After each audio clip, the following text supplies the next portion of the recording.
അവർ തമ്മിലുള്ള ആ സ്നേഹവായ്പോടുകൂടെയുള്ള പെരുമാറ്റമൊക്കെ ഗോപ്യമാക്കി മറച്ചു വെക്കണമെന്നതാണ് ഇസ്ലാമിലെ മര്യാദ. ഇന്നത് ലോകത്തിന് നഷ്ടപ്പെട്ടു പോയി. പണ്ടൊക്കെ എന്ന് പറഞ്ഞാൽ ഞങ്ങളുടെ നാട്ടിൽ ഇവിടുത്തെ പണ്ടത്തെ അവസ്ഥ എനിക്ക് അറിയില്ല. കല്യാണമൊക്കെ കഴിഞ്ഞാല് ഭാര്യയും ഭർത്താവും ഒപ്പം നടക്കുന്നത് പോലും നാണാണ്. ഭർത്താവ് ഒരു വഴിക്ക് പോവുകയാണെങ്കിൽ ഭർത്താവ് മുന്നിൽ നടന്നാല് ഒരു 8-10 മീറ്റർ പിറകിലെ ഈ സാധനം വരുള്ളൂ, വളരെ നാണിച്ച്. ഇന്ന് ഒപ്പല്ല, ഇക്കാന്റെ മുന്നിലാ ഒരു സ്റ്റെപ്പ് പെണ്ണിന്റെ മുന്നിലാണ്. മാത്രല്ല തോളത്ത് കൈയിടുന്നതിനൊന്നാണല്ല ഇക്കാന്ന് വിളിക്ക. അന്നൊന്നും പേരെന്നെ വിളിക്കൂല. ഇപ്പൊ എന്റെ വീട്ടിലൊക്കെ എനിക്കറിയാം, എന്റെ ഉപ്പ ഒരിക്കലും ഉമ്മായ പേര് വിളിച്ച് ഞാൻ കേട്ടിട്ടില്ല. ഇപ്പൊ 33 വയസ്സായി എനിക്ക്. അത് തെറ്റാണോ? തെറ്റൊന്നുമല്ല. എന്റെ ഉപ്പയും ഒരു പള്ളിയിൽ ഉസ്താദായി 40 വർഷത്തോളം ഒരു മഹല്ലിൽ തന്നെ ജോലി ചെയ്തൊരു പണ്ഡിതനാണ്. ഒരിക്കലും മറിയം എന്നാണ് പേര്, മറിയമ്മ എന്നുള്ളൊരു വിളി ഒരിക്കലും ഞാൻ എന്റെ ചെവി കൊണ്ട് കേട്ടിട്ടില്ല. ദേഷ്യം പിടിച്ചപ്പോഴും അല്ലാതെ കേട്ടിട്ടില്ല. ഞങ്ങളുടെ നാട്ടിൽ അതിനൊരു പ്രത്യേക ഭാഷയുണ്ട്, ഭാര്യയെ വിളിക്കുന്ന ഒരു സൂചന. അതുപോലെ തന്നെ തിരിച്ചും പേര് വിളിക്കാൻ ഒരു നാണം. ഇന്നാ നാണമെല്ലാം പോയി എന്ന് മാത്രമല്ല, ഞാൻ എന്റെ കണ്ണുകൊണ്ട് യാദൃച്ഛികമായി പെരുമ്പാവൂരിൽ വെച്ച കണ്ടൊരു സംഭവം നിങ്ങളുമായി പങ്കുവെക്കുകയാണ്. ഒരു വീട്ടിലൊരു ഫംഗ്ഷൻ നടക്കുകയാണ്. നാട്ടുകാരും വീട്ടുകാരും കുടുംബക്കാരും പരിചയക്കാരൊക്കെ ആ വീട്ടിൽ വന്നിട്ടുണ്ട്. ആ സമയം അറിയാതെ ഞാൻ സിറ്റ് ഔട്ടിലേക്കൊന്ന് നോക്കിയപ്പോ ആ വീട്ടിലെ പയ്യനും അവന്റെ ഭാര്യയാണ് തോന്നുന്നു. നമ്മൾ അങ്ങനെയല്ല മനസ്സിലാക്കാൻ പറ്റുള്ളൂ. അവരവിടെ നിന്ന് ഓപ്പണായി പരസ്യമായി ശൃംഗരിക്കുന്നു, തമാശ പറയുന്നു, ശരീരം തമ്മിൽ സ്പർശിക്കുന്നു. മുസ്ലിമീങ്ങൾ ഇവിടെ ഒരു നാണമില്ലല്ലോ. കഴുതകളെ പോലെ, നാൽക്കാലികളെ പോലെയുള്ള അധപതനം ഇതൊക്കെ ലോകത്തുണ്ടാകുമെന്ന് നബി സല്ലല്ലാഹു അലൈഹി വസല്ലമ തങ്ങൾ മുന്നറിയിപ്പ് തന്നിട്ടുണ്ട്. നാണം വേണം. എന്താ ഹലാലല്ലേ? ഹലാലാണെങ്കിലും ഇസ്ലാം പറഞ്ഞു അതിനൊരു മര്യാദയുണ്ട്. മനുഷ്യ, നീ നാൽക്കാലിയെ പോലെയല്ല, നീ അള്ളാഹുവിന്റെ ഭൂമിയിലെ പടച്ച തമ്പുരാന്റെ പ്രതിനിധിയാണ്. നിനക്ക് നാണം വേണം, നിനക്ക് ലജ്ജ വേണം. എന്നാൽ വ്യഭിചാരം വ്യാപകമായാൽ ഈ ലൈംഗിക വിഷയത്തിലെ സ്വകാര്യത നഷ്ടപ്പെടും. ഒരു ഭാര്യയും ഭർത്താവും തമ്മിലുള്ള ബന്ധം അവരും റബ്ബുമല്ലാതെ ആരെങ്കിലും അറിയൂല. അങ്ങനെ സ്വകാര്യമായി ആ ബന്ധം നടക്കുമ്പോൾ അത് സ്വതക്കയാണെന്ന് നബി സല്ലല്ലാഹു അലൈഹി വസല്ലം പറഞ്ഞു. അത് സ്വതക്കയാണ്. അവരും അല്ലാഹുവും മാത്രമേ അതറിയുന്നുള്ളൂ. എന്നാൽ വ്യഭിചാരം നാട്ടിൽ വ്യാപിച്ചാലോ സ്വാഭാവികമായും ആ വാർത്ത പുറത്ത് വരാൻ തുടങ്ങും. ഇജ്മാലൻ മൊത്തത്തിൽ വാർത്ത വരുന്നതിന്റെ പിറകിൽ എവിടെ, എങ്ങനെ, ഏത് സമയത്ത്, ഏത് രൂപത്തിൽ എന്ന വാർത്തയൊക്കെ പുറത്തു വരും.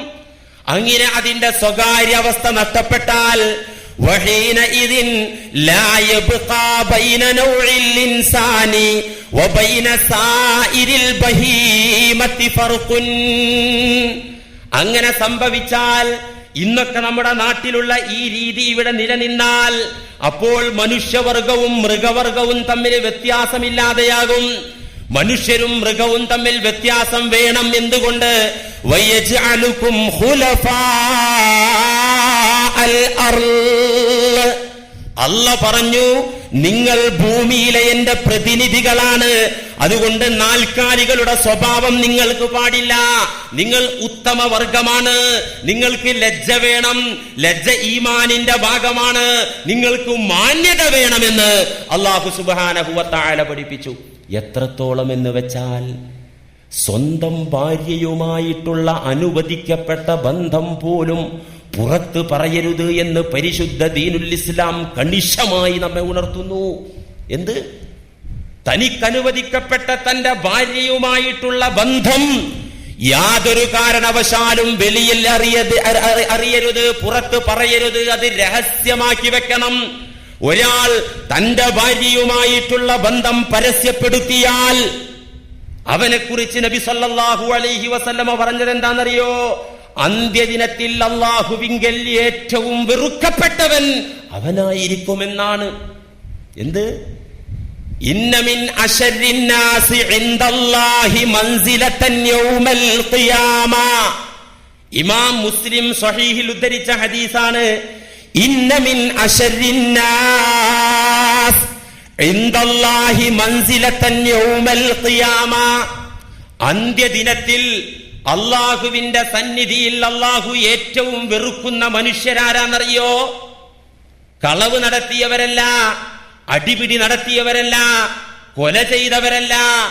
അള്ളാഹ്ക്ക് വെറുപ്പ്. അള്ളാഹ് കണ്ടാൽ തന്നെ വല്ലാത്ത വെറുപ്പായിരിക്കും അവരോട്. ഇന്ന മിൻ അശരിന്നാസ് ഇൻദല്ലാഹി മൻസിലതൻ യൗമൽ ഖിയാമ. അള്ളാഹുവിന്റെ സന്നിധിയിൽ ഈ ലോകത്ത് വന്ന ജനങ്ങൾ മുഴുവനും കോടാനുകോടി ജനങ്ങൾ അള്ളാഹുവിന്റെ മഹ്ശറയിൽ സംഗമിക്കുമ്പോ അവരിലെ ഒരു ഗ്രൂപ്പിനോട് അള്ളാഹുവിന് വല്ലാത്ത വെറുപ്പായിരിക്കും, അറപ്പായിരിക്കും. അവരാരാന്നറിയോ? അർജുല യഫ്ലി ഇലംറഅത്തിൻ. ഏത് വർഗാവര്? ഒരു വിഭാഗം ആളുകൾ. ആ വിഭാഗം ആളുകൾ അവരുടെ ഭാര്യമാരെ സമീപിച്ചു. വതുഫ്ലി ഇലൈഹി, ഭാര്യമാരിലേക്ക് ചെന്നുകൊണ്ട് അവരുമായി ബന്ധത്തിലേർപ്പെട്ടു. വതുഫ്ലി ഇലൈഹി, ഭാര്യ ഇവനുമായിട്ടും ബന്ധപ്പെട്ടു. അവർ തമ്മിൽ നടന്നു ലൈംഗിക ബന്ധം. എന്നിട്ട് അവളുമായിട്ട് ശയിച്ച ആ രംഗങ്ങൾ, അവളുമായിട്ടുണ്ടായ അനുഭവങ്ങൾ വെളിയിൽ വന്ന് കൂട്ടുകാരോടും തനിക്ക് ഇഷ്ടപ്പെട്ട ആളുകളോടും ചങ്ങാതിമാരോടും പറയുന്ന ആളുകളുണ്ടല്ലോ, അവർ അന്ത്യദിനത്തിലെ ഏറ്റവും അള്ളാഹു വെറുത്ത ആളുകളായിരിക്കുമെന്ന് ഖാല റസൂലുള്ളാഹി. ഗൗരവം മനസ്സിലാക്കണം. നിങ്ങൾ തമാശ പറയാന്ന് വിചാരിച്ചോ? കല്യാണം കഴിഞ്ഞാല് അന്ന് എന്നെ കാത്തു നിൽക്കുക, പുതിയ പെണ്ണെട്ടിയ പയ്യന്റെ കോള് കാത്തുക്കുക, അല്ലെങ്കിൽ അവൻ പുറത്തിറങ്ങുന്നത് കാത്തുക്കുക ചെറുപ്പക്കാര്. എന്നിട്ട് പല കഥ അവർക്ക് കേൾക്കാണ്ട്. ഇവരും പഠിക്കേണ്ടതല്ലേ? ഇപ്പൊ ലൈംഗിക വിദ്യാഭ്യാസമൊക്കെ സ്കൂളിലൊക്കെ, നമ്മളെ വിദ്യാലയങ്ങളിലൊക്കെ ലൈംഗിക വിദ്യാഭ്യാസം വേണം വേണ്ട എന്നുള്ള ചർച്ചകളും അങ്ങനെയുള്ള വിഷയങ്ങൾ ആണും പെണ്ണും ഒക്കെ ഇടകലർന്നിരിക്കണം. ആദ്യം ലൈംഗിക വിദ്യാഭ്യാസം കൊടുക്കുക, അപ്പൊ തിയറിയാവും. പിന്നെ ആൺകുട്ടികളെയും പെൺകുട്ടികളും ഒന്നായിട്ടാണ് ഇരുത്തിയാലോ പ്രാക്ടിക്കലാക്കാനും എളുപ്പമാണ്. വല്ല അങ്ങനെയുള്ള വിദ്യാഭ്യാസ സംവിധാനം അങ്ങനെയുള്ള വേണ്ടത് അല്ലേ? അപ്പോ എന്നിട്ട് ഇത് പരസ്യപ്പെടുത്തുന്ന ആളുകൾ, ഇത് കേൾക്കാൻ ആഗ്രഹിക്കുന്ന ആളുകളൊക്കെ അന്ത്യദിനത്തിലെ നീചരും നികൃഷ്ടരുമായിരിക്കുമെന്ന് നബി സല്ലല്ലാഹു അലൈഹി വസല്ലം അറിയിക്കണം.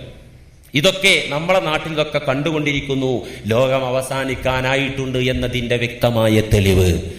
ഖാല റസൂലുള്ളാഹി സ്വല്ലല്ലാഹു അലൈഹി വസല്ലം ലാ തഖൂമുസ് സാഅ, അന്ത്യദിനം സംഭവിക്കുകയില്ല.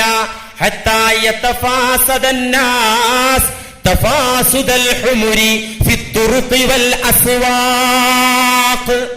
അന്ത്യദിനം സംഭവിക്കുകയില്ല, ലോകം അവസാനിക്കുകയില്ല. ഏതുവരെ? ഹത്താ യതഫാസദൻ നാസു തഫാസുദൽ ഹുമുരി ഫിത്തുറുഖി വൽ അസ്വാഖ്. അങ്ങാടികളിലും പട്ടണങ്ങളിലും കഴുതയുടെ പുറത്തേറുന്നത് പോലെ മനുഷ്യർ പുറത്തേറുന്ന കാലം വരാതെ അന്ത്യദിനം സംഭവിക്കുകയില്ല. അങ്ങനെ ഒരു കാലം കണ്ടു കഴിഞ്ഞാൽ നിങ്ങൾ കാത്തുകൊള്ളുക. ലോകത്തിന്റെ പതനം, ലോകത്തിന്റെ അവസാനം നിങ്ങൾ പ്രതീക്ഷിച്ചു കൊള്ളുക എന്ന് നബി സല്ലല്ലാഹു അലൈഹി വസല്ലം പറയുന്നു. ഇന്ന് ബീച്ചിലും കായലിന്റെ കരയിലും അതുപോലത്തെ സ്ഥലങ്ങളിലൊക്കെ പാശ്ചാത്യ ആളുകൾ ഇങ്ങോട്ട് ടൂറിസ്റ്റുകളായി കടന്നു വന്ന് നമുക്ക് കാണിച്ചത് നമ്മൾ അങ്ങനെ തന്നെ ഒപ്പിയെടുത്തു. ഇത് നമ്മുടെ വീട്ടിലേക്കും പകർന്നു വന്നു. അങ്ങനെ പകർന്നു വരും എന്ന് മനസ്സിലാക്കുമ്പോ, അറിയുമ്പോ സത്യവിശ്വാസികൾ അറിയേണ്ടത് ഇതൊക്കെ ആഖിർ സമാനിന്റെ കൾച്ചറാണ്. അവസാന കാലത്തെ ചണ്ടികളായ ആളുകളുടെ, ഈമാനില്ലാത്ത മനുഷ്യരുടെ പേക്കൂത്തുകളാണ്, വൃത്തികേടുകളാണ്. അതുകൊണ്ട് ഞാനെങ്കിലും പരിശുദ്ധനായി ജീവിക്കണമെന്ന സൽബുദ്ധി മുഅ്മിനിനുണ്ടാകണം. നബി സല്ലല്ലാഹു അലൈഹി വസല്ലം പറഞ്ഞു, ഹത്താ ഇന്നർ റജുല ലയഗ്ശിൽ മർഅ, എത്രത്തോളം ഒരാൾ അവന്റെ കാമുകിയുമായി ശയിക്കും, അല്ലെങ്കിൽ അവന്റെ ഭാര്യയുമായി ശയിക്കും. എവിടെ? സ്വകാര്യമായ അവന്റെ ബെഡ്റൂമിലല്ല. അലാ ഖാരിഅത്തി ത്വരീഖ്, വഴിവക്കിൽ, വഴിമധ്യത്തിൽ ജനങ്ങൾ നടന്നു പോകുന്ന സ്ഥലങ്ങളിൽ വെച്ചവർ ശയിക്കുമ്പോ ഫയഖൂലു അംസലുഹും ഫീ ദാലിക സമാൻ, ആ കാലത്ത് ജീവിക്കുന്ന ഈമാനുള്ള മാന്യൻ പറയും.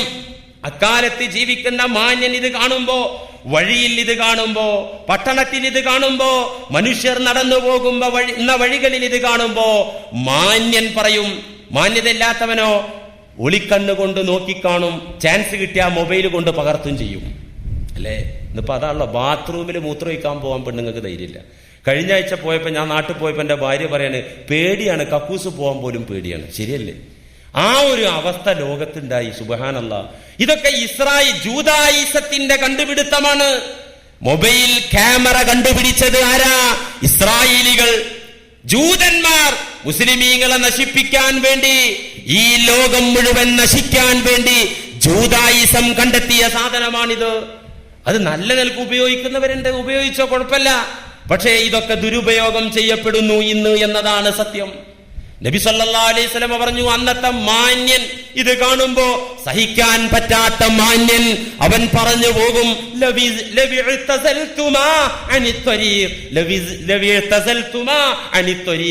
ഈ വഴിയിൽ നിന്ന് അങ്ങോട്ട് മാറിക്കൂടെ, നിങ്ങൾ നടത്തിക്കോ, ഇത് നമുക്ക് കുഴപ്പമില്ല, കാരണം തടഞ്ഞാൽ നിൽക്കൂല, നിങ്ങൾ ഈ വഴിയിൽ നിന്നൊന്ന് മാറി നിന്നുകൂടെ എന്ന് അന്നത്തെ ഈമാനുള്ള മനുഷ്യൻ പറയും എന്ന് നബി സല്ലല്ലാഹു അലൈഹി വസല്ലമ തങ്ങൾ മുന്നറിയിപ്പ് തരികയാണ്. അതുകൊണ്ട് ഇതിലൊക്കെ കുറച്ച് സദാചാര മര്യാദകൾ നമ്മൾ പാലിക്കണം. ഇതെന്താ, നമ്മൾ ഈ മര്യാദകൾ, ഈ മറയും ഒളിയും സ്വകാര്യതയൊക്കെ നഷ്ടപ്പെട്ടാൽ എന്താ അതിന്റെ കുഴപ്പമെന്നറിയോ? ഹലാലായതാണെങ്കിലും പരിശുദ്ധ ദീനുൽ ഇസ്ലാം നിനക്ക് അനുവദിച്ച നിന്റെ ഭാര്യയാണെങ്കിലും അതിൽ പാലിക്കേണ്ട മര്യാദ പാലിച്ചില്ലെങ്കിൽ ദുരന്തം അടികൊള്ളുന്നത് നിന്റെ വീട്ടിൽ തന്നെ ആയിരിക്കും അടികൊള്ളുക. നിന്റെ വീട്ടിൽ പ്രായമായ മക്കളുണ്ടാകും, അല്ലെങ്കിൽ മൂത്ത ഇക്കയും അവന്റെ ഭാര്യയും ചെയ്യുന്നത് കാണുമ്പോ അവിവാഹിതനായ ഇളയ അനിയൻ ഇത് കാണും. ഇതൊക്കെ മനുഷ്യന്റെ ചിന്ത തെറ്റിച്ച് കളയും.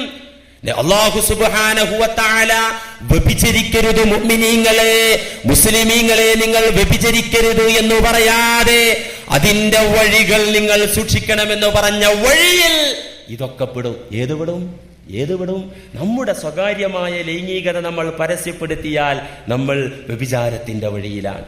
നമ്മൾ വ്യഭിചരിക്കുന്നില്ലെങ്കിലും മറ്റുള്ളവർക്ക് അതിന്റെ കവാടം തുറന്നുകൊടുത്ത് മറ്റുള്ള ആളുകൾ അതിലേക്ക് കടന്നുപോയാൽ വ്യഭിചരിച്ചതിന്റെ കുറ്റത്തിൽ നിന്നുള്ള ഒരു പങ്ക് ഹലാലായ ഭാര്യയുമായിട്ടുള്ള സല്ലാപം പരസ്യപ്പെടുത്തിയ മുസ്ലിമിന് ലഭിക്കും. മനസ്സിലാകുന്നുണ്ടോ നിങ്ങൾക്ക്? അതുകൊണ്ടാണ് അല്ലാഹു ഇത് സ്പഷ്ടമായി പറഞ്ഞത്, വലാ തഖറബു. എന്നിട്ട് പരിശുദ്ധ ദീനുൽ ഇസ്ലാം അതിന്റെ കവാടമൊക്കെ നമ്മളോട് അടക്കാൻ പറഞ്ഞു. വ്യഭിചാരത്തിന്റെ അതിരുവിട്ട ലൈംഗികതയുടെ കവാടം അടക്കാൻ പറഞ്ഞു. പ്രിയപ്പെട്ട മുസ്ലിമേ, ചെറുപ്പക്കാരാ, ഇക്കാക്കമാരെ, എന്റെ മുന്നിലിരിക്കുന്ന ഉപ്പമാരെ, നമുക്കൊക്കെ വേണ്ടത് അള്ളാഹുവിന്റെ സ്വർഗത്തിന്റെ അനുഭൂതിയാണ്. അള്ളാഹു നമുക്കത് നൽകട്ടെ. സ്വർഗത്തിന്റെ അനുഭൂതി നമുക്ക് കിട്ടണമെങ്കിൽ, അള്ളാഹുവിന്റെ പൊരുത്തം നമുക്ക് കിട്ടണമെങ്കിൽ ഈ പരീക്ഷണത്തിൽ നമ്മൾ വിജയിക്കണം. ഈ പരീക്ഷയിൽ ഏറ്റവും വലിയ ക്വസ്റ്റ്യൻ ഏതാണെന്നറിയോ? ഈ പരീക്ഷയിലെ ഏറ്റവും വലിയ ചോദ്യം ഏതാണെന്നറിയോ? നമ്മുടെ കാമവികാരമാണ്. അള്ളാഹു നമ്മിലിട്ട ആ കാമവികാരം വലിയ ഒരു ക്വസ്റ്റ്യൻസ് ആയി നിൽക്കുകയാണ്. ആ ക്വസ്റ്റ്യൻസിന് നല്ല മറുപടി എങ്ങനെ കൊടുക്കണം? അള്ളാഹു അനുവദിച്ച മാർഗത്തിൽ അതിനെ പ്രയോഗവൽക്കരിക്കണം. അള്ളാഹു ഇഷ്ടപ്പെടുന്ന മാർഗത്തിൽ മാത്രം അതിനെ പ്രയോഗിക്കണം. അല്ലാത്ത മാർഗത്തിലുള്ള സുഖം, ആനന്ദം വേണ്ടെന്നു വെക്കാനുള്ള പക്വത, ഈമാനിക കരുത്ത് നമുക്കുണ്ടായാൽ, പറഞ്ഞല്ലോ ആദ്യത്തിൽ അള്ളാഹു എന്തിനാണ് ഈ വികാരം നമ്മിൽ നിക്ഷേപിച്ചതെന്ന്. അതിൽ പ്രധാനപ്പെട്ടത് സ്വർഗീയ ആനന്ദം പഠിക്കാനും തിരിച്ചറിയാനും മനസ്സിലാക്കാനും വേണ്ടിയാണ്. ഈ ഒരു ആനന്ദത്തിന്റെ സ്ഥായിയായ നിലനിൽപ്പ്, അവസാനിക്കാത്ത നിലനിൽപ്പാണ് സ്വർഗീയ ആനന്ദം. ആ ആനന്ദത്തിന് വേണ്ടി 1, 2, 3, 4 അല്ലെങ്കിൽ 10 സെക്കൻഡുകളിൽ കിട്ടുന്ന ആനന്ദം പടച്ച തമ്പുരാന്റെ പ്രീതിക്ക് വേണ്ടി വേണ്ടെന്നു വെക്കാനുള്ള കരുത്ത് നമുക്കുണ്ടാകണം. അല്ലാഹു തൗഫീഖ് ചെയ്യട്ടെ. അള്ളാഹു അതിന്റെ മാർഗം മുഴുവൻ അടക്കാൻ പറഞ്ഞു. പ്രധാനപ്പെട്ട മാർഗം ഏതാ? നമ്മൾ വളരെ നിസാരമായി കരുതുന്ന ഒരു മാർഗം. വ്യഭിചാരത്തിന്റെ ഫസ്റ്റ് ഡോർ ഏതാണെന്നറിയോ? ഫസ്റ്റ് ഡോറ്, ആ ഡോറ് കടന്നിട്ടേ പിന്നെ അടുത്ത ഡോർക്ക് കയറാൻ പറ്റുള്ളൂ, അടുത്ത വഴിയിലേക്ക് എത്താൻ പറ്റുള്ളൂ, റൂമിലേക്ക്. ആദ്യത്തെ പ്രഥമവും പ്രധാനവുമായ കവാടം ഏതാണെന്നറിയോ? ആ കവാടം അല്ലാഹു അടക്കാൻ പറഞ്ഞു. അതാണ് സൂറത്തുൻ നൂറിന്റെ 30-ാമത്തെ ആയത്തിൽ കാണുന്നത്. വഖുല്ലിൽ മുഅ്മിനീൻ, നബിയെ അങ്ങ് സത്യവിശ്വാസികളായ പുരുഷന്മാരെ വിളിച്ച് ഉപദേശിക്കുക. വഖുൽ, നബിയെ അങ്ങ് വിളിച്ചു പറയുക സത്യവിശ്വാസികളായ മുഅ്മിനീങ്ങളായ പുരുഷന്മാരോട്. ലിൽ മുഅ്മിനീൻ, എന്താ പറയേണ്ടത്? യഉള്ളൂ മിൻ അബ്സാരിഹിം, അവരുടെ കണ്ണുകൾ താഴ്ത്താൻ പറയുക, അവരുടെ കണ്ണുകളെ നിയന്ത്രിക്കാൻ പറയുക, അവരുടെ ദൃഷ്ടികളെ ഒതുക്കാൻ പറയുക. വയഹ്ഫളൂ